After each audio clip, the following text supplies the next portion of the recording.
back again. Another episode. This is episode 6, I think. Had a good Thanksgiving, ate a lot of food, ate a lot of dessert. I hadn't ate dessert in 2 months, so I think I ate dessert 3 times on Thanksgiving, and it's still technically Thanksgiving weekend, so when we're done here, I'm going to go get a bunch of ice cream and finish off the Thanksgiving weekend with that. But first, we wanted to record, obviously, get this one taken care of. So today we want to talk about the importance of the different ways to communicate with your teammates or your coaches, specifically in regards to criticism and receiving feedback that might not always be totally positive. So one thing I want to say with that is when we're talking about taking criticism from people, we're not necessarily talking the same way that we previously spoke about last week on the other episodes about like using people's feedback as motivation to like prove them wrong. There are obviously people in your life that are haters and that are your enemies or, your competitors or your competition that are going to say things to try and throw you off. And those are the people that you want to add to a list and ultimately prove wrong. Your coaches, your family, your parents, your teachers, those are not the people that we're talking about in this scenario. Those are people that are educated on your scenario, your role, and they're giving you feedback to ultimately help you improve. And that's what we're looking at today. So Griff has a good story and kind of an experience that he dealt with a coach where, he had to take some constructive criticism. And obviously we've all dealt with this throughout our life, but we thought this was a really good story to start off with. So when I was playing junior hockey, I was 18 years old. I was the captain of my team, and I had a great relationship with my coach. He looked at me as a leader, obviously. He wasn't really a big screamer, but when he did get upset out when he should have, we all listened. So we were playing a game in December, and as the leader, I always thought I was working hard and everything. But in the first period, we actually were up 3-0, and I think I even had 2 assists. Like I was on our first line. I was our first line center at the time, and I thought I was playing pretty good. But we were playing a team that we should have been beaten up on, so everything was going smooth. So apparently our coach wasn't too happy with the first period, so I would stand by the door near the locker room where you get off the ice and wait for everyone else to get off the ice, and he would obviously walk across the ice to come to the locker room in between periods when we go in and talk when there's Zamboni in the ice. And I'm standing there normal, not really expecting anything. I thought it was a good first period, and he comes up to me and gets in my face and goes, "Just want to let you know, I'm about to get in your comfort zone right now. I'm going to get on you right now. You're not doing what I need you to do." There's some other colorful language you probably use. He's going to get in your case and in front of the teams. Yeah. And I'm like, oh no. Like, I'm like, gosh, like I kind of enjoy getting like when there's like respect there and taking criticism. I somewhat enjoyed getting like get someone to get on my case. So I'm like, oh boy. So, and our coach, like I said, our coach was kind of like, was scary. Like when he was scared, or when he was mad, he was mad. So we walk in there, and right in front of the team, we're up 3-0 after the first period. He comes in, rips me apart, says, "You're not moving your feet. You're acting like this is nothing. You're playing soft. You're not doing this. You're not doing that." And looking directly at you the whole time. Right in my face the entire time. It was awesome. I just sat there. I took it, and he walked out of the room, and all the players were like, whoa. Like, he just got on the captain's case, who just had 2 assists, who were up 3-0, and he just got them. That's the standard we need to set. Coach was trying to make a point. Obviously, I wasn't playing good, but he was trying to make a point to the team. We got to be better. So I could have responded and said, "Screw this. Like, he doesn't know what he's talking about," and went out there. So there's actually a video. We'll try and get it out there somehow. So the first shift, I kept my mouth shut. I said, "Yes, coach," whatever, took it. And then the first shift, 10 seconds into the next period, I cut around, and I wasn't the toughest player, but I come around and I go full speed, hard as I can, and throw the biggest check probably of that entire season. Back check hard. I get back to the bench, and my coach comes up to me, grabs my shoulder, and goes, "That's what I'm talking about." He goes, "Yeah, whatever." So I took his criticism, and then we were good. And then the rest of the game went on smooth, probably won the game like 8-0, 9-0, whatever.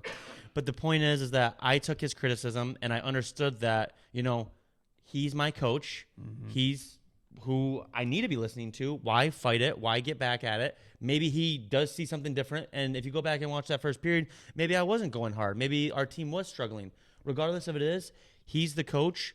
Coaches don't always know everything, but in that case, he was right. And I took the criticism and used it as a positive. And really what it comes down to with that is that the coach's job is, like we've talked about, and everyone should know, the coach's job is to make every player and their team better. It's the same position that your teacher has in school. It's the same position that your parents have. Anyone that's looking out for you in life, your friends, your peers, whatever, they're not always just on you to like hurt your feelings. Generally speaking, people that care about you, if they're giving you some type of criticism, it's not in a negative manner to hurt your feelings or to be mean. It's because they want you to succeed and they're trying to help you. And it's really difficult to sit there and recognize that, because if you're anyone that has any sense of pride in what you do or you work hard at something, it's very difficult and it's frustrating whenever someone doesn't think that you're doing all that you can, or that they think you can do something better, or that they have a different idea to change it. Like that's incredibly difficult. But if you're someone that also wants to continue succeeding in life and in growing and developing throughout life, that's something that you have to learn how to do.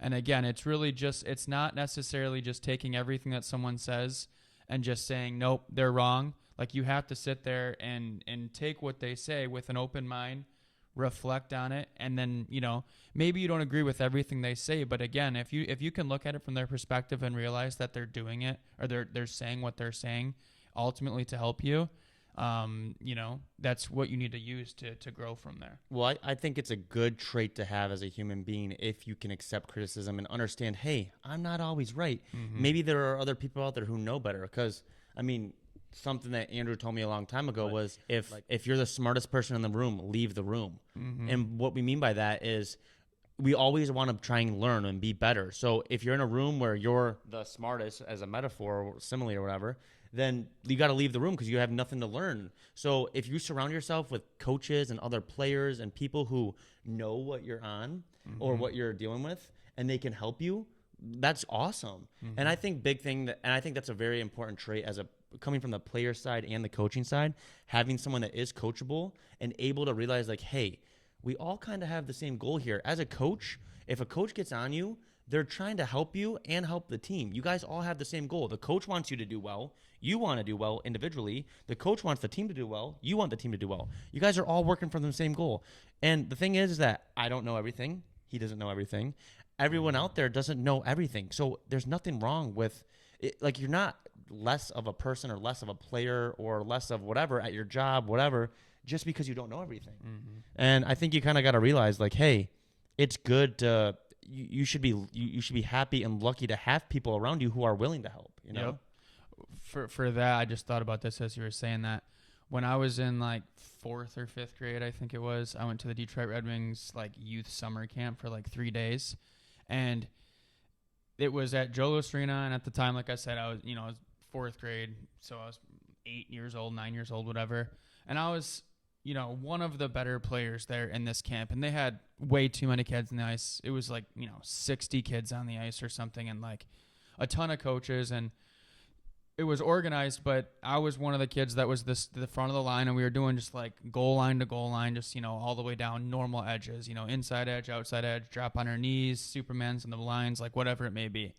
And I was clearly one of the better skaters. And I, as a kid and even as an adult, I still have to remind myself of what we're talking about with this as far as taking criticism, because it's difficult for me. And at 9 years old or whatever I was, the coach at the end of every single time would get to the goal line, do it back, get back, do it back. And he was like coming over and telling me, try this. And I'm like, finally I was like getting frustrated with him. I started getting off my case, man. Yeah. I'm like, I didn't say it, but I'm like, in my head, I'm like, go away. Like, this kid back there, he can barely do the drill. Like, I'm doing just fine. And then at one point he kind of recognized that, and I don't have no idea who it was. But he's like, realize that I'm giving you extra attention and I'm trying to help you, and I'm trying to, tell you to work on other parts of this because you have reached a certain level of this, that there's more potential for you. And it's one of those things where if your coaches, if your parents, if your teachers, if, the people that care about you aren't saying anything to you, that's when you need to be worried. that's when you got to be worried, because maybe they've given up and they realize that you're a lost cause. Like I've struggled with that as a coach. There's certain players that there are times when I'm like, I am literally not going to say anything to this kid because he just doesn't care anymore and he's a lost cause and I've tried everything. And then in an even, whenever my emotions settle, I then, reflect on that and I do what I can to help them. But at certain points, you have to, as the person who's receiving that criticism or that feedback, you have to be able to just take it. Mm-hmm. You have to be open-minded. And that goes for all aspects of life. It goes for your job, dealing with your boss, your coworkers, anything. There's times at work where I may be doing something wrong and I have to listen to a coworker and they help me and understand. And I have to understand, hey, I don't know everything. And that's a good thing. I have people around me that are helping me. So asking you a question, when communicating, what is something as a coach or talking to someone, whether it's someone with you or whatever, what's something that you like when you're trying to help someone, a good communication tool to know that they're listening, they're acknowledging it? What's the ideal situation how you want someone to respond? Eye contact is so simple, but eye contact, body language, those are huge things. So, as a coach, I'm constantly trying to read my players' body language as a human being when I'm talking with someone, and not even in that capacity, just like a normal day-to-day interaction. I'm constantly looking at body language. And as a player, if I'm as a coach and I'm talking to a specific player and he's sitting there slugging his shoulders, rolling his eyes, whatever it may be, he's not listening or he's just upset. And maybe I need to look in or whenever I'm having those conversations and see if I'm just coming at him too hard or too loud, or maybe my body language is totally towing the wrong image or the wrong picture. But that's something that we definitely pay attention to, is body language, eye contact, all that, because it's a sign of respect. Tell them your signs of communication, whatever the percentages are and everything. So there's this for communication, UCLA professor emeritus, some bigger words that I don't really know, but I read this years ago, and he basically studied communication for his career. And he said that communication is 3 categories. 55% of communication is your body language. So the way that you look, are you standing? Are you sitting? Are you, slouching? Are you looking at someone? If you're yelling at someone, is your arm up like you're ready to hit them? What is your body language? How do you look? 38% of it is your tone and your volume. So right now, are we screaming at each other? Are we sitting here whispering? Whatever it may be. Do I have an pitch and the tone? Is there some energy in the voice? Energy, attitude, all those different things can be reflected with your tone and your volume. And then 7% is just what's actually being said. So after he published this research about that, it was misinterpreted on those things, and nobody, a lot of the people that studied it didn't actually agree with the exact numbers, but the 3 categories are pretty much mutually agreed upon, that those are the 3 ways to communicate. So again, with body language, tone and volume, and then what's actually being said. And that kind of goes to the next point of this, because the next side that we looked at, or that we were thinking about, was giving criticism, or being the coach or the leader or the friend or family member that's making those statements to someone. And the example that I always think about with this is, I have coached literally every single age from 4 years old all the way through college hockey, and I did every single age by the time I graduated college. Which is a very humbling but very incredible accomplishment. Yeah. He has coached every age group, every single one. Yeah. For at least a season. Mini mite, squirt, peewee, Bantam, high school, college. And again, that was before I was done with college, to the point where in one day I was coaching 3 teams at one time. I had mites that were 7 and 8 years old. I had the high school team, which are 14 to 18, and then I had college guys, which were 18 to, I think the oldest at the time was like 29, and I was 23 at the time. There was like a handful of guys on the team that were older than me as a coach. And the main thing across every age is all about communication. It's how you're speaking with someone. And with that, there's constantly times in a game whenever someone gets upset. A forward's upset about the D not giving him a proper breakout pass. The D's bad that they're not getting the puck in deep in offensive zone, whatever it is. And then they come to the bench and they scream down to the other side, and then it's just completely not successful because the other side gets upset, they start yelling back, and nothing's accomplished with that. I, as a coach, have no issue. We talked about this multiple times. We have no issue with the emotion and the energy and the frustration. It's how you go about it. So if you come back to the bench and you just yell from the forward side down to the D side and you're just being overly critical, you're probably not going to get anywhere with that. If you go there, you sit down and you maybe go over a little closer on the bench to the defenseman, or you just say it with less tone, you'll probably be able to accomplish it. Or you wait till the end of the period or the next whistle and you have a casual or more calm conversation.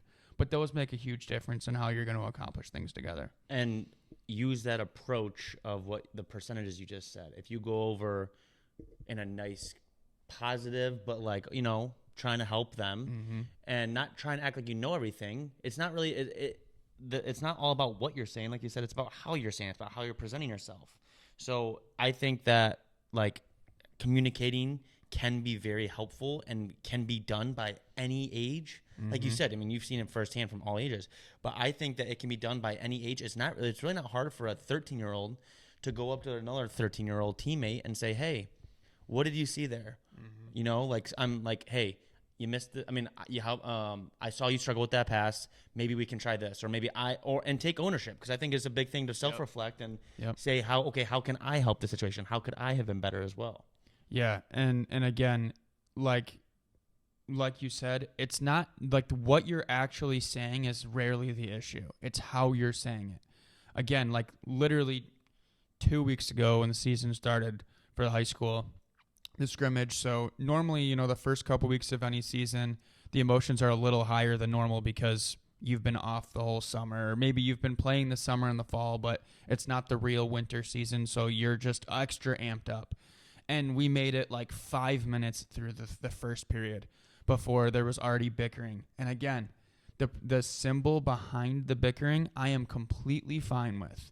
It's that everybody's trying to succeed. Everyone's trying to win the game, do their part. So naturally, if you care, you're going to get upset if things aren't going well.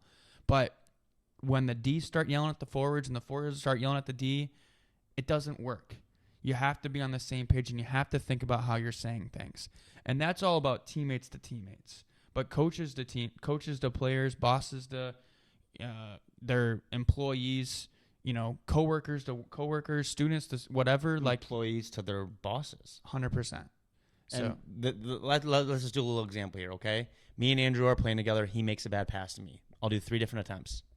Hey, you made a bad pass to me. All right, there's one. Yeah. Number 2, dude, you made a bad pass to me. What do you what? Mm-hmm. Third one, hey, I saw you made a bad pass. Let's make it up next time. Yep. All 3, you're pretty much saying the exact same thing. How you're saying it is completely different. And that can apply to your work, it can apply to life, it can apply to friendship, a relationship, it can apply to sports, everything. It's all about how you communicate it. It really makes it, because no one wants to have them come up with them and say, in any part of life, hey, like, you made a mistake. What are you doing? And sometimes we need to hear that. Yep. But sometimes if you want the best results, some people need to hear, hey, you made a mistake. Let's get better. We can do this. And that it's not hard to adjust how you're saying it. It's really not that hard. 100%. A couple of things that, like, from a coaching standpoint, that I a lot of the coaching seminars you go through every year for the certifications, some of it's just like, a waste of time. It's like very basic, but there's always certain things that stick out. And I haven't had to do one in a few years just because of my certifications being online. But years ago, there was one that really stuck out for me, and it's the most basic thing. And they were talking about how when you're talking with a player, specifically in like a constructive, critical way, like we're talking about with this, stand next to him and look off into the distance. And what they meant was that, generally speaking, if you're someone who has authority, you probably have some level of like intimidation to your players or your employees, whatever it is. And if you're talking directly at someone, like specifically if you're an adult coach and you're talking to a player who's a lot of times they're a young kid, if you're looking straight at them like face to face, they can feel so intimidated and so overwhelmed in that moment that they're not even listening to what you're saying, because they're just focused on like, why is he so mad? Why is she so mad at me? And it's just straight up scary for them. Where if you stand next to them, like the guy literally was saying, stand next to the player, like grips the player, stand here, talk to him like this, so it's side to side, and then like look off in the distance, even though you're not like pointing at something specific. You're just literally looking over there, and then you're kind of doing side eyes with them, because then in that scenario, it's not like head on, and it's hopefully a little less intimidating. And again, like we're saying, that has nothing to do with changing what's actually being said. It's the body language of what I'm showing. Approach, right? It's all it is. So we don't know everything about communication, obviously, but I do think about communication in those ways, like body language and tone and all that, a lot. The tone part's definitely because of our mom. She didn't normally care if we swore or whatever when we were kids, but if we used tone, that was whenever we upset her. So thanks for that part, Mom. But the body language and all the rest of that, those are things that I've kind of picked up on throughout the rest of life. We got a few things to end with. We're wrapping up to a certain extent here. So one thing I want you to do is just go over the 3 percentages one more time just for the listeners. So the original study was 55% was body language. So the way you physically look when you're doing something, standing, sitting, whatever it may be. 38% was your volume, your tone. So that's, your energy in your voice, your tone. If you're yelling, are you whispering? Are you talking calmly? And then 7% was what's spoken. So that's basically like if you took your speech, like if we recorded this podcast and then at the end of it, it translated on paper every comment that was made. You can't see the body language on paper when it's written. You can't see the tone or the volume. You can just see the literal spoken word.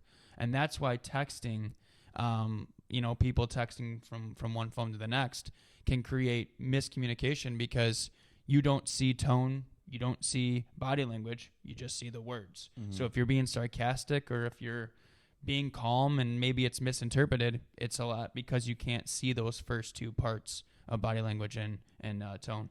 Yes are all different. 100%. So for all of our non-super hockey fans, thank you guys for listening, and we'll see you guys next week. But we got some good feedback about the one episode where we talked about some of our NHL predictions about teams. So we kind of wanted to talk about a topic about we're, 20 games into the season maybe, quarter of the way done, talking about some of the predictions we have for players and the awards. Yeah. So me and Andrew went through and made our predictions through some of the players for each award throughout the season. All right, so to start, for the first award, we have the Rocket Richard Trophy. So this is the most goals in a season. So for me, I'm being the biased fan. I hope it happens. I think Matthews will score the most. I think he's second right now. He has 14 goals right now. I think that he's he got 60 a few years ago. I think he's going to get that award. I have Pasta. So David Pastrnak from Boston, obviously. Same division as Toronto, but he scored 60 last year, actually. So he'll be in the mix either way. Next one, we have the Norris. This is the best defenseman in the league. So my pick is Cale Makar, and your pick is? Quinn Hughes. So I think these two are both pretty much for sure the two in the race. So they're both actually leading the league right now in plus minus. They're both plus 18, and they both have 25 assists currently. I think Quinn has a few more goals, but they both run their power plays. They're both really good defensively. So Andrew says Quinn Hughes, and I say Cale Makar will win the Norris. And I think that one, like there's a lot of debate on all this, but I think right now Cale Makar and Quinn Hughes will probably be in conversation for everyone, and probably for like the next decade to come. Oh, they're awesome. Like when we post a video of Quinn Hughes or Cale Makar, the comments, the views, everything, it's just like immediately more than other people because they're just so dynamic and they're modern 2023 defensemen in the NHL. Mm-hmm. All right, so the next one, we have the Calder Trophy, which is the Rookie of the Year. So I'll go first with this. So I think the easy answer, which is the safe answer, and is Connor Bedard. He has 17 points in 19 games. Kid's a stud. I think he's going to take it.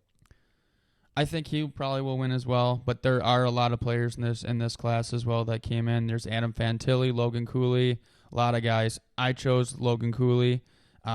Again, he's a guy that anytime we post a clip of, people freak out about it. It's just fun to watch. Like the things he does is just unreal. And unfortunately, similar to Bedard and Fantilli, obviously, they're playing for weaker teams. And Cooley's a year younger, draft class before them, I believe. I think so, yeah. But either way, he's a rookie and, just doing incredible things. We are very lucky as hockey fans. This NHL, the young guys, the older guys are all obviously awesome, but this next wave is going to be super fun to watch. So the next award is the Vezina, which is the best goalie in the league. So my pick is Ilya Sorokin. Ilya Sorokin has 2 shutouts right now. He has a .930 save percentage and a .230 2.3 goals against average, all in the top 5 of every category right now. He's a stud. His team's not the best, but on the Islanders, but I think that he'll win the award. I have Thatcher Demko. I don't know anything about goalies. He's leading the league right now on 10 wins right now. So yeah, he's been hot, and that's a lot of why Vancouver is where they are. Just like we said about Quinn Hughes right in front of him, that helps having those guys. But I don't know if he continues, then Vancouver will continue, and he'll probably be in the running for it. So the next 2 awards, he has the same answer for this next 2, and I have the same answer for the next 2. So we have the Art Ross, which is the most points in the league, and the Hart Trophy, which is the MVP of the league. So for my answer, I have Elias Pettersson winning both. I think Elias Pettersson, he's currently in 5th place in the league with 29 points. I think that everything's going smooth for him right now. I think he's a very talented player, very skilled player. He is going to help lead this team. I think Vancouver's going to make the playoff for the first time in a few years, I think. Since completely surprisingly, too. And that is going to be a huge part that's going to help him get into that. The points that help him win the Art Ross is going to help him win that. And I kind of am stealing yours answer, but who do you have winning the Art Ross and the Hart? I have Connor McDavid, which I'm sure a lot of people, including whenever we just did this before, Griff was like, really? But best player in the world. He's the best player in the world. He's one of the best players of all time. I don't say he's the best player of all time yet because he's just too young and he hasn't it brings up the whole if you're gonna be the GOAT, did you have to win a championship? Because pretty much everybody has, that are in that conversation. But there's just no way, in my opinion, that he's gonna keep playing the way that he has. And if he does go off on fire the way that he can and the way that he previously has, if that happens, Edmonton will start winning. And if Edmonton wins and somehow makes the playoffs, it will be very easy to pinpoint him and probably Draisaitl. So simply just because if Edmonton makes the playoffs, McDavid probably had an unreal year. If Edmonton somehow makes the playoffs from now and didn't have an unreal year, then Draisaitl was absolutely unreal. And there was other guys that came out of nowhere. So I think that he's just going to have to obviously pull him out this and get there. There we go. One question we'll leave with. There's potential talks of American Team USA versus Team Canada in some type of best 2 out of 3 or small international tournament in the next couple of years. Not the Olympics. The Olympics are obviously still, they're figuring all that out with NHL, but there's talks of wanting to do another thing of NHL players. So the question that I'll leave you with is, and we'll need to touch on this I next could talk week, about this topic for an hour and a half right now if we needed to, off the top of my head. Is who would win? If it was best 2 out of 3, Team USA, I think they want to do it in 2025. So Team USA, Team Canada, best 2 out of 3 series, who would win? Manifest it. Message Team USA Hockey. Message. I don't know who's in charge. Get this to happen. If there is one, I will take off a whole year of watching the NHL if I could watch a best 2 out of 3 of these 2 teams. I need it to happen. So go message, start tweeting about it, whatever to get them to make this happen. Yeah. All right. Thanks, guys.